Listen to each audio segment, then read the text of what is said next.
Would you have the courage of your convictions to make a career and life pivot and move thousands of miles away from home if you thought that it would provide you with a greater sense of fulfillment? Well, after 12 successful years in the fitness and wellness industry, running two successful gyms, that's exactly what Harry Thomas decided to do. After living his entire life in London, he picked up and moved all the way to Brazil to begin an impactful and life-changing journey as a transformational life coach, a decision he says changed the trajectory of his personal and professional life. He drove me this week all the way from Brazil to discuss his successful life pivot and how he has embraced the meaning of change. I'm Kevin McShann. Let's have this conversation.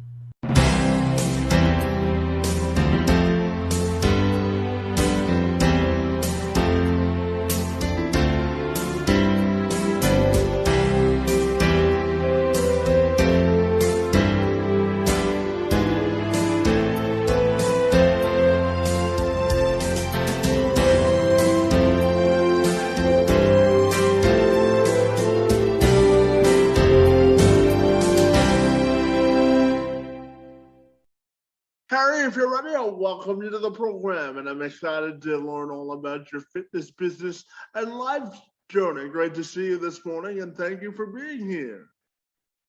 Thank you for having me, mate. So, Harry, I know that you have a lot of life experiences, both in business and your personal life. So I'm wondering if we can kick off our conversation by you giving me an overview of sort of the stories you wanted to share with the audience, your expertise, and a little bit about your life journey as well. Yeah, sure. So my name's Harry Thomas, originally from London, currently living out in Brazil. My journey started about 16 years ago within the fitness industry. I've become a personal trainer.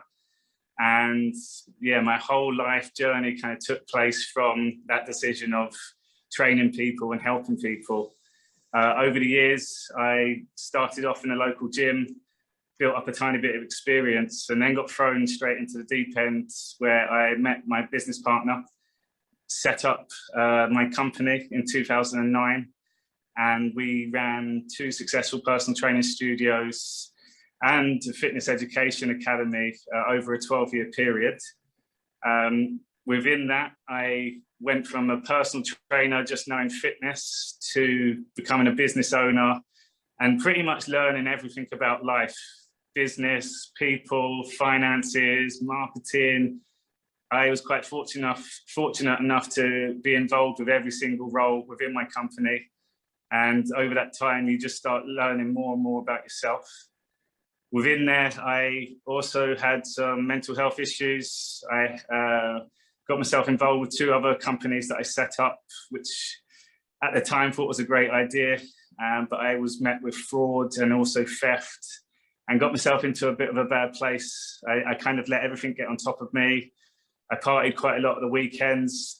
As a distraction, looking back, I'd say it was just to get away from all the stresses, and it did catch up with me in the end, where I had a panic attack, a breakdown in front of all my friends, and that was kind of the start of my spiritual journey. And over the last 3.5 years, I've been on a real self-development, self-discovery, constantly learning about life and applying it to my life. And then within there, I found myself a life coach to really kind of help get me out of the hole that I was in. And that then inspired me to become a life coach myself and take my personal training and teaching skills to, I think, more of a deeper and holistic level, to now being a full-time life coach and coaching people all around the world. Very well, and I know that I always tell people, if you find a passion in life and make it a career, you can really make a transformative change. And I know for you, being a life coach seems to be what you describe as your life calling. So I'm wondering your thoughts on making the transition and sort of the pivot from personal training to being a life coach and the impact it's had on your life. Yeah, great question. So personal training, I think we define it as fitness, tiny bit of nutrition, and then lifestyle. But over the years working with clients, we always found that there was a lot more to their lives that were influenced by doing the fitness, their sleep, their mindset, their social lives, their finances. And our approach at my company was to start having influence and change on every aspect of their life. So we looked at health from a more holistic approach. But the real kind of joy that I got was working with people and seeing real changes within their mindset, which then rippled effect across every other aspect. And I was getting so lit up from my conversations, like just a phone conversation with my clients. And then the transitional point for me really was the COVID. When COVID hit, it really impacted my gym business. The gyms had to go into lockdown, so we couldn't operate in a physical space. Everything then changed, went online, and I just didn't really have the passion and drive to keep that going. And there was a lot of stress that come with it. There was a lot of people involved that you had to keep motivating, you had to look after your staff, you had to keep being in contact with your clients, and with that was quite overwhelming. And at the same time, I was then coaching my clients just from a 90-minute call, and the joy and energy that I got after each call, I just made the decision in the end that this is what I wanted to do, and it was time for me to walk away from my baby, really. Tell me, I know that you have plenty of experience in the fitness industry. As you mentioned, you had spent 12 years in it before making the pivot to your personal life coaching now. But tell me, how do you think that industry, the fitness industry, has evolved for the better? And what do you think the industry can still improve? Mm-hmm. It's definitely evolved a lot now with the amount of information that we are exposed to. It's so easy now just to go online and find some of the top teachers, trainers, and we can learn from there. So in terms of the industry, there's a lot more understanding of how the body works and also how you can apply that to everyday life. I think there's a big chunk missing still within the fitness space. I think the education is really lacking in terms of how we deliver it to new aspiring personal trainers. And when we got into the education space, we started realizing that a lot of the people teaching were actually failed personal trainers. So they were kind of teaching new people how to be bad trainers, which then kind of led into this spiral. And we're seeing it time and time again. I think making money has become a big part of the industry. So it's a lot easier now to get your fitness qualification. Whereas before it'd be months and months on end of training and really getting the experience first before going into the gym. Whereas now you can do an online course in a few weeks and all of a sudden you've got a certification. And also just our approach to fitness. It's very one-dimensional. It's very, right, this is the weights you lift, this is the food you eat, but they don't actually look at every other aspect of life. So I think in terms of improvement for the fitness industry, is to really work on human behavior skills with personal trainers and really help personal trainers understand what they want out of life and show them how to achieve that themselves first, which then can transfer then into their clients. And I just think it's very one-dimensional at the moment, and we're so far behind in terms of what we're actually teaching our clients, and a lot of the stuff is a bit too confusing. We try to understand how the body works, and we're so far away from understanding that from a science level. So from personal trainers, we say all these big words, fancy words, and for the average client, they don't understand it. So they don't then see the benefit of how they can start using that themselves. So I think there's a real emphasis that needs to be focused on the actual trainers and the way that we deliver education to the fitness space.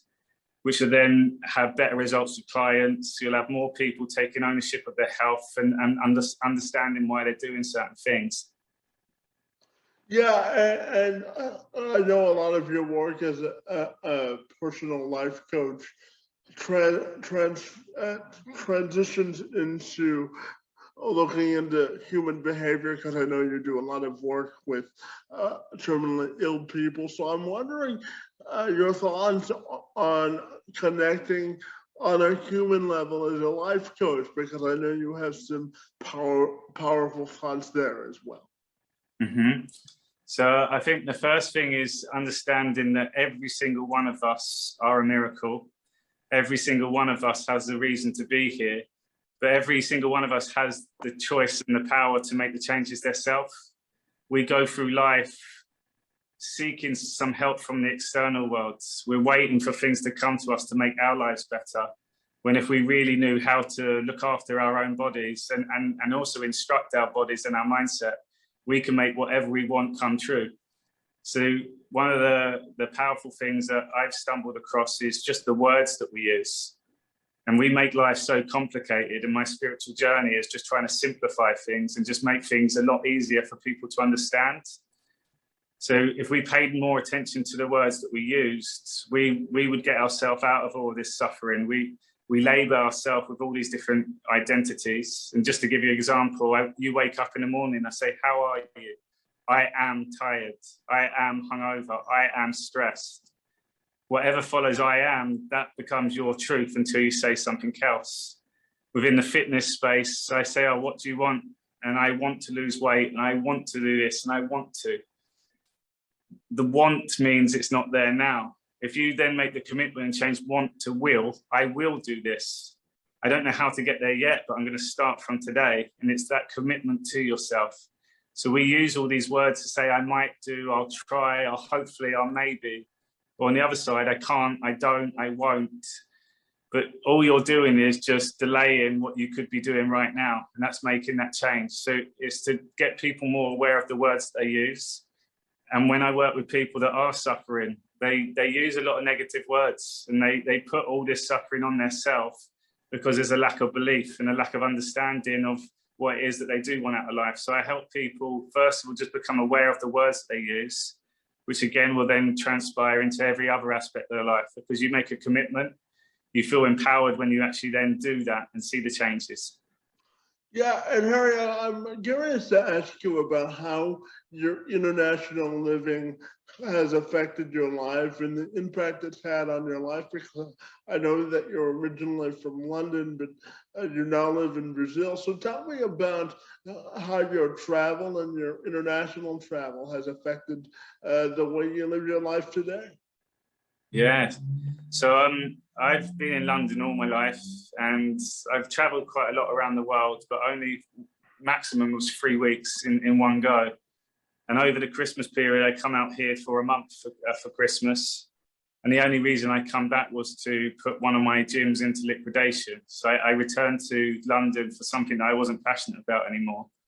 And it just gave me a massive insight to say, look, I can work from anywhere around the world now.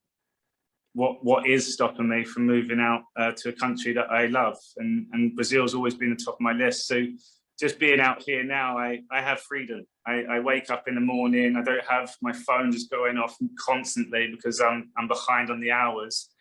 But I get to do conversations like this. I then go for a walk on the beach. I then can buy healthy food. I can enjoy the weather. And that transition has been a big impact on just my general happiness, because I get to do things that I want to now whilst doing work that I love doing. Yeah, and Harry, I'm also curious to ask you about any advice you have for people wanting to make a career and life pivot, because I know you spend so much time in the fitness industry, and now you're doing something that you're equally as passionate about. So tell me about that pivot again, and tell me about any advice that you may have for anyone in a similar circumstance. Mm-hmm. I guess the first thing is to become a bit more clear on what it is that you want out of life, and that's very difficult. A lot of people are doing things that they're not passionate about. So I think the first thing is just to to set an intention to look out for what you are passionate about and the things that you love doing first.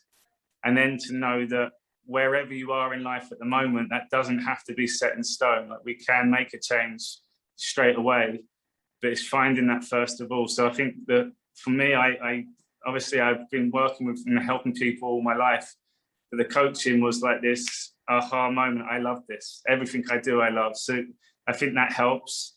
And also going into the unknown, like, there's a lot of things that we wish we could do. We just don't know what it'd be like or how to get there.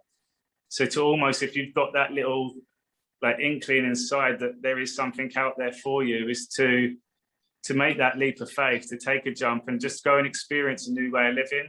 Because within that, you'll then get a lot of insights to actually make a more clearer step forward in terms of what it is that you want. So I think it's first of all, it's just trying to search and be open to finding something that lights you up. Yeah, very good advice there, Harry. And I'm also wondering your thoughts on how do you define effective personal growth and development? Coming back to the individual, the first one is actually being willing to make a change, willing to learn, willing to invest in yourself. A lot of people just go through life and just expect things to come to them. We leave school, we don't do any other learning. When I started my journey, I was just started reading books, and the power that I had from picking up information from other people and then applied it to my life. So I've just continued on a learning journey and get excited about learning. But it's taking ownership of that, first of all, is to make the commitment. If you want your life to change for the better, it means you need to change. And that starts with learning more about yourself and what's been happening in your life to where you are now, and then to really think about what it is that you want. And within that, you're going to pick up loads of different skills and have a toolbox from other people that have gone and done these things. So it's willingness to change, then be open to learn from others, and then take action. Yeah, and I know that you've created a sort of a unique healing experience you've called the Think Future, Feel Now, which has seen some incredible results for you globally. So I'm wondering if you can tell me about the experience. Yeah, so it's my own creation. It's been going for about 10 months now, and it's just getting more and more authentic and stronger each time. Effectively, I take people on a journey. I help them clear all the distraction and all the noise, all the thoughts and chaos going on. And once that's cleared, people tap into their gut feeling, their intuition. And on a spiritual level, I'd call that your soul. And I use a combination of my words and music with spiritual teachings. And in the space of, say, from 5 minutes to 15 minutes, people come up with answers to questions that they've had. They have decisions to life choices that need to be made. They can go to a place of this relaxing and get out of the stress that they are constantly met throughout life. I have people understanding what they need to do next in terms of their steps. So the beauty of it is that people have their own unique experience. All I do is create a platform for you to get out of your head and tap into your feelings. And yeah, it's been magical so far. I've hit 27 countries. I still haven't had anyone in Canada, so that would be maybe to make it 28. And what I love about it can be adapted to any single person, no matter what your goals are, where you are in life. I can create an experience for yourself to just turn up, and you'll take something away from it, which is personal to you. Yeah, absolutely. And hopefully this podcast will help you reach some Canadians for sure. And I know, Harry, doing some background research on you, that you're a sports enthusiast. So as an old sports reporter, I couldn't let you get out of here by asking you about where does your love of sports come from? And tell me about what's keeping you interested from a sports perspective these days. Yeah, so I've always been a sporty kid. At school, every day at school, I was doing some sort of sporting activities, from football, table tennis, gymnastics. I was doing everything. And I knew that when I left school, I knew I wanted to be involved with sports somehow. So that's how I then ended up getting that personal trainer qualification. I've been a massive football fan all my life, but it's been interesting over the last 2 years. I've slowly disconnected from the sport itself. I think there's a lot of kind of conflict and stuff that comes with it, but I've also now found a love for anything that's kind of mentally challenging. So I've done a number of ultra endurance races and like 12-hour races, and anything that allows me just to really focus on battling against myself and being on my own as well. So I love being on the bike. I love hiking. I love the water. So another reason why I love being out in Brazil, you walk down the road and literally every single spot has someone doing some sort of activity. And I just think I think it gets us into flow. Again, I think from a mental health perspective, it gets us out of our heads, but also you love it and it makes you feel healthier and happier. So yeah, I encourage everyone to do some sort of activity, even if that is just going for a walk. Just makes you be at a flow state, and it makes your body a lot more optimal. Yeah, absolutely. And Harry, my final question for you is, when you look at your personal and professional legacy, how do you think that you want that to be defined? And if people want to get connected with your body, what's the best way they can do that? Yeah, so I'd love to leave a legacy. Every person I meet, I want to try to have some sort of positive impact on their life. If that's me sharing information, if that's sharing my story. The eventual goal is to sell out the Royal Albert Hall and deliver one of my Think Future Feel Now experiences and get a whole group of people just connected together from an energy standpoint. I really think that's going to cause a big shift in getting people out of this horrible place that we seem to be in at the moment and bringing a lot more joy to our lives. And that is the eventual plan, is just to get around the world, be on stage and just connect with like-minded souls. And to reach me, Instagram would be a platform I use quite regularly. So Harry Thomas Coaching, harrythomascoaching.com is my website. And I also have Lads Talk Health, which is another platform which I do with a business partner, where we talk everything to do with health, from every single subject you can possibly come across. So yeah, lots of exciting things happening at the moment. And my aim is to connect with people like yourselves all around the world and just be able to spread more positivity and help as many people as possible. Well, Harry, I have to tell you, I enjoyed our time together, and I want to thank you for the privilege of your time and for sharing a little bit about your life and fitness journey. Thanks for being here. It's most appreciated. Yeah, thank you so much for having me as well, Kevin. It's been an enjoyable chat.